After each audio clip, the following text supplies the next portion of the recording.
Alors, je me présente, c'est Sarah Hajabi, chercheur à l'Institut Pasteur au laboratoire d'épidémiologie moléculaire et pathologie expérimentale appliquée aux maladies infectieuses, dirigée par Dr. Ikram Kizemi. Donc, j'ai l'immense plaisir aujourd'hui de vous présenter notre projet relatif au diagnostic moléculaire de la leishmaniose cutanée aux points de soins, développement à l'impact. Donc, vous savez tous que la leishmaniose cutanée compte parmi les maladies les plus négligées, avec une majorité des cas enregistrés au niveau de cette région du monde. Et au niveau de cette région, majoritairement, la maladie est causée par 4 espèces différentes. Et chaque espèce peut engendrer plusieurs manifestations cliniques. Donc, le diagnostic repose essentiellement sur l'examen direct, qui est une technique peu sensible. En plus, elle nécessite l'expertise de microscopistes, mais également, il ne permet pas d'identifier l'espèce, puisque les parasites ont des morphologies similaires. Donc, l'identification taxonomique des espèces leishmaniennes nécessite des outils moléculaires.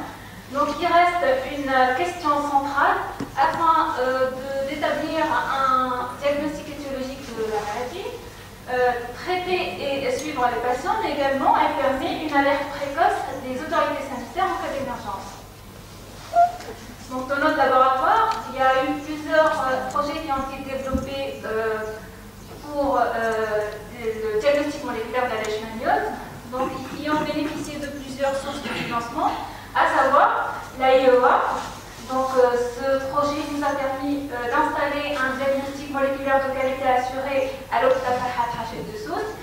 Il a également permis de mettre en place une PCR multiplex couplée à des puces ADN qui permettent la détection et l'identification concomitante du parasite leishmanien en moins de 5 heures.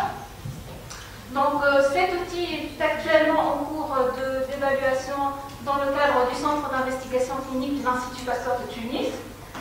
Et en plus d'une PCR HRM qui a été également développée dans une étude antérieure.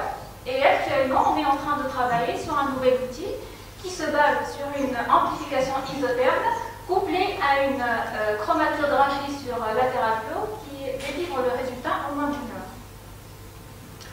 Donc cet outil répondra bien évidemment aux critères d'un outil PUG qui nous permettrait de nous affranchir d'un équipement sophistiqué et qui serait bien évidemment sensible, spécifique, simple, rapide et de moindre coût.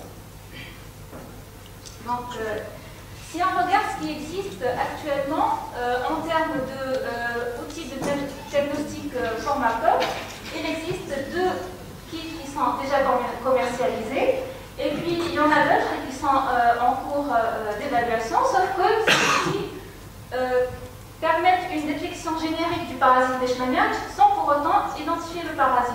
Donc on voit bien qu'il y a un réel gap qui assure pour assurer un diagnostic précis de la leishmaniose cutanée. Donc d'où l'idée de notre projet Diagnosis of Cutaneous Leishmaniasis, Development and Evaluation of Multiplex DNA Assays, qui a été sélectionné après 2 tours d'évaluation par la National Academy of Science lors du cycle 5 du programme PIR. Et donc nous, maintenant, on bénéficie d'un financement total de 287 000 $, qui a été assuré par l'US Agency for International Development. Donc il s'agit d'un projet multicentrique, donc, qui implique plusieurs institutions dans plusieurs pays de la région du MENA, à savoir l'Institut Pasteur du Maroc, l'Institut Pasteur d'Alger, l'Université de santé publique qui collabore avec l'hôpital Lafayette Khalili au Liban. Nous travaillons aussi en collaboration avec 2 structures hospitalières, à savoir le service de parasitologie de l'hôpital Al-Hachek de Sousse et celui de l'hôpital Larata. Et puis il y a eu une condition du projet, c'était d'avoir un partenaire plutôt qui a un projet actif et qui est financé par le gouvernement américain. Et dans notre cas, nous avons 2 partenaires USG, donc IDRI des États-Unis et le TMRC du Mali. Donc nous avons également pu soulever l'intérêt de 2 boîtes privées, à savoir INBIOS des des USA et RAN de Links en Tunisie. Donc ici, notre équipe à l'Institut Pasteur de Tunis, on assure la gestion et la coordination du projet et on table sur l'expertise de notre équipe sur le développement d'outils de diagnostic, mais également sur le data management.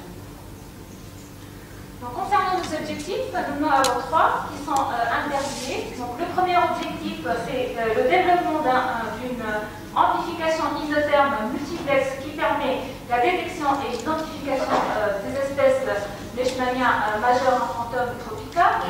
Et puis le deuxième objectif, c'est de collecter des prélèvements du patient ainsi que les données épidémiologiques et cliniques qui leur correspondent afin de faire une preuve de principe.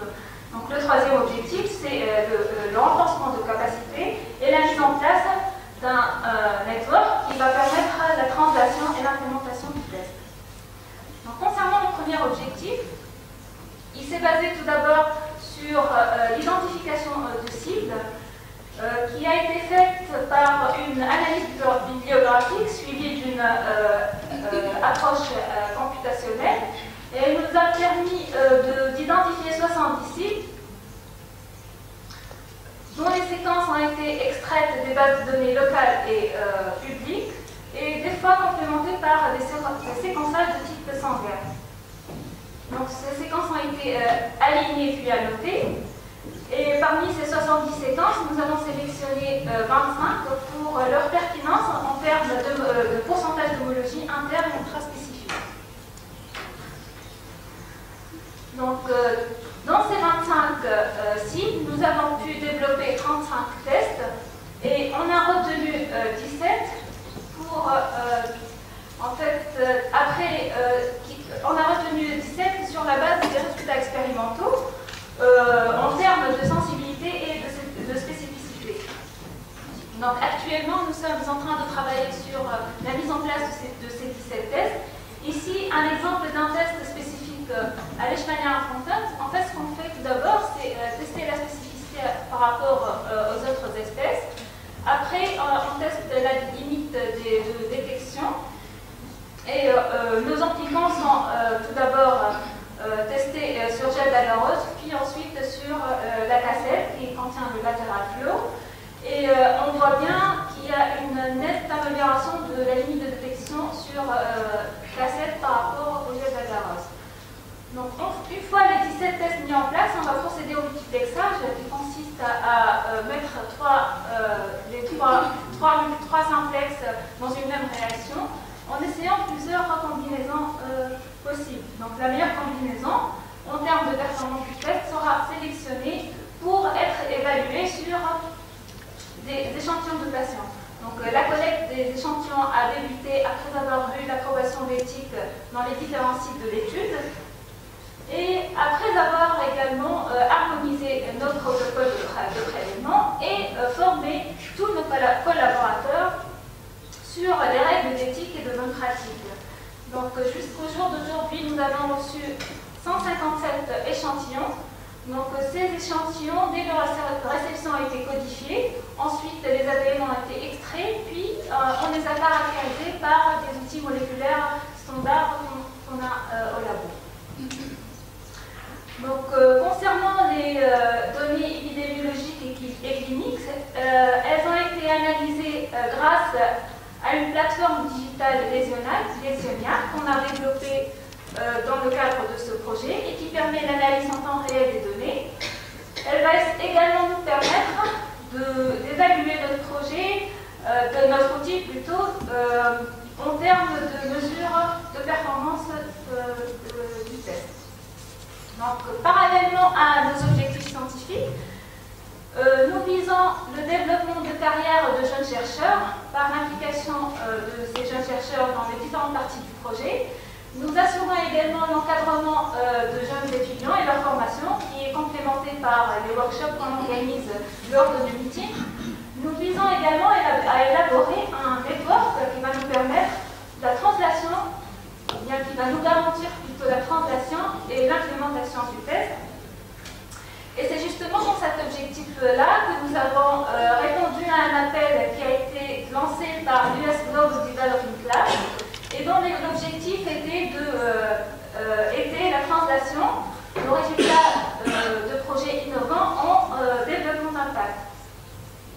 Donc nous avons été sélectionnés pour avoir un accompagnement et un support technique de la part du Population Reference Bureau et de la Resource Technical Assistance Center pour bien évidemment élaborer un produit de com et un Resource to Action Plan.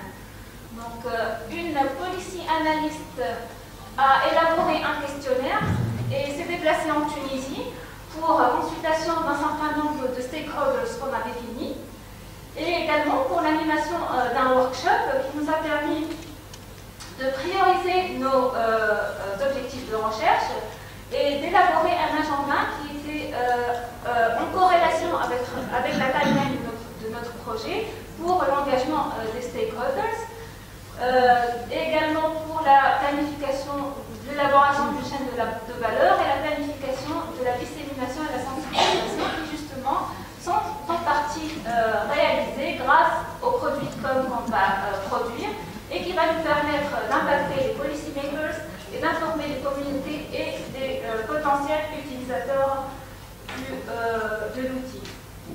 Donc ce plan sera mis en œuvre au fur et à mesure qu'on avance dans nos objectifs du projet.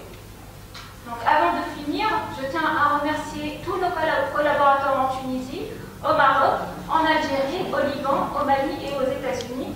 Et merci à vous pour votre aimable attention.